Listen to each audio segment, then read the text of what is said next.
Bueno, en primer lugar, agradecer a la campaña Open Access todo el trabajo que están haciendo por sacar a la luz, por poner en conocimiento de la opinión pública, por denunciar toda la vulneración de derechos humanos que se producen dentro de las fronteras de la Unión Europea en estos centros de internamiento para extranjeros, que no son otra cosa que cárceles para inmigrantes, o mejor dicho, cárceles por ser inmigrantes, ¿no? Que además la mera existencia de estos centros convierten a Europa en un territorio absolutamente inhumano, ¿no? Pero entendemos que los CIE son un eslabón más dentro de estas políticas de la Unión Europea de represión y de criminalización de la inmigración y de blindaje de fronteras. Es una cadena que empieza en los lugares de origen, con guerras, con pobreza, un viaje terrible.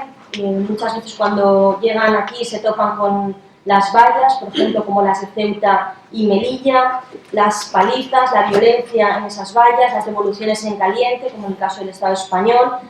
Luego, cuando están ya en Europa, se encuentran también con las redadas racistas, ¿no? De cómo les están continuamente exigiendo la documentación cuando están en una parada del autobús, en una estación de tren o cuando van a dejar a los niños al colegio, ¿no? Que son estas redadas racistas que también se hicieron en el marco de la operación Mos Maiorum.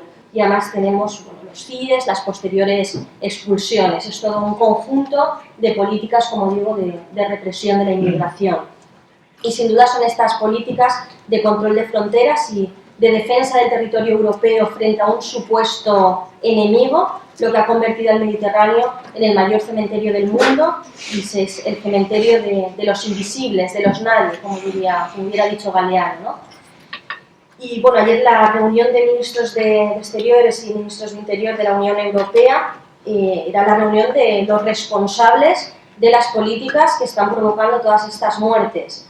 Se reunieron para supuestamente tomar medidas, ¿no?, para que no haya más muertes en el Mediterráneo, pero lo cierto es que uno no puede ser verdugo y salvador al mismo tiempo, ¿no? Y sin duda ayer optaron por seguir siendo verdugos, porque las medidas de las que se hablaron ayer eran medidas como reforzar la agencia Frontex, que no es una agencia de rescate, que es una agencia de control y defensa de las fronteras.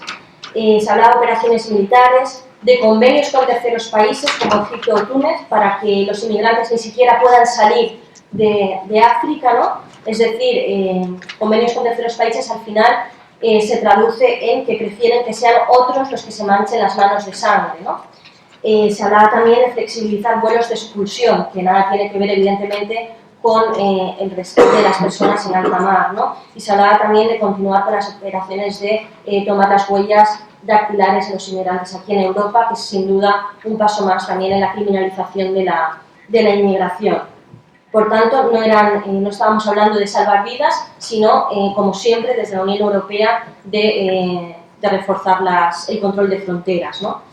Y decía nuestro ministro de Interior del Estado español, Fernández Díaz, que cuidado con el efecto llamada, ¿no? Suponemos que lo que quería decir es que cuidado, no vayamos a salvar a demasiados y les animemos al resto a seguir jugándose la vida, ¿no? Y la pregunta es cuál es el porcentaje exacto, ¿no? ¿A cuántos podemos dejar morir para que no haya ese efecto llamada, ¿no? ¿A cuántos hay que dejar morir para que el miedo a morirse en el mar sea más fuerte que el miedo a morir con bombas o el miedo a saberse condenados a una vida de miseria, ¿no? Creo que es importante recalcar que no existe ese efecto llamada, que lo que existe sin duda es el efecto salida, y de eso sí son responsables los diferentes gobiernos de la Unión Europea, ¿no? Y el efecto salida sin duda es el hecho de que estén promoviendo guerras en Oriente Medio, el hecho de que se continúe vendiendo armas a estos países en conflicto o que nuestras empresas sigan explotando sus recursos, ¿no? Ese es el efecto salida y ese sí lo provoca la Unión Europea, ¿no? Y bueno, y volviendo a los CIES, que sin duda hubiera sido el destino de muchas de estas personas si no hubieran desaparecido en el mar, después en las diferentes intervenciones, ¿no?, en las organizaciones, las diputadas, contaremos bueno, las diferentes visitas que hemos hecho a los CIES, pero sin duda hay una constante que se mantiene y son las condiciones deplorables que hay en los CIES, unas condiciones materiales que no son dignas, hablamos de no acceso a agua caliente, de cómo en algunos sitios ni siquiera pueden ir al baño por las noches, existencia de celdas de castigo, condiciones de insalubridad. Y es que en realidad los fondos que reciben los CIES, de hecho en el Estado español son como 12 millones de euros al año, se emplean sobre todo en mecanismos de seguridad y de identificación, en alambres con espinas, en cámaras, en aparatos de tomas de huella, pero no se emplean en mejorar las condiciones, ¿no? Sin duda hay que denunciar también la creciente privatización de los CIES, y este modelo lo que lleva es a espacios con mayores niveles de violencia, limitando también los derechos de las detenidas, ¿no? Y hay estudios de cómo esta privatización lo que ha supuesto es que se ha disminuido las condiciones de vida más elementales, como por ejemplo en Turín, ¿no? en Italia. En el Estado español los servicios médicos de los CIES están privatizados y hay muchas denuncias sobre su insuficiencia. De hecho, en CIE de Aluche, en Madrid, Sama Martín, una inmigrante congoleña, murió de SIDA porque no tenía acceso a los medicamentos necesarios, después de haber visitado en muchas ocasiones el consultorio médico del CIE, ¿no? Y bueno, ligado al punto anterior, también hay que denunciar que, bueno, debido a esta falta de asistencia sanitaria en muchos lugares, en muchos CIES, se generan también problemas de salud a nivel mental, por el estrés, por la angustia, por el miedo, ¿no? Y de hecho ha habido numerosos casos de suicidio, de intento de suicidio o de autolesiones, ¿no?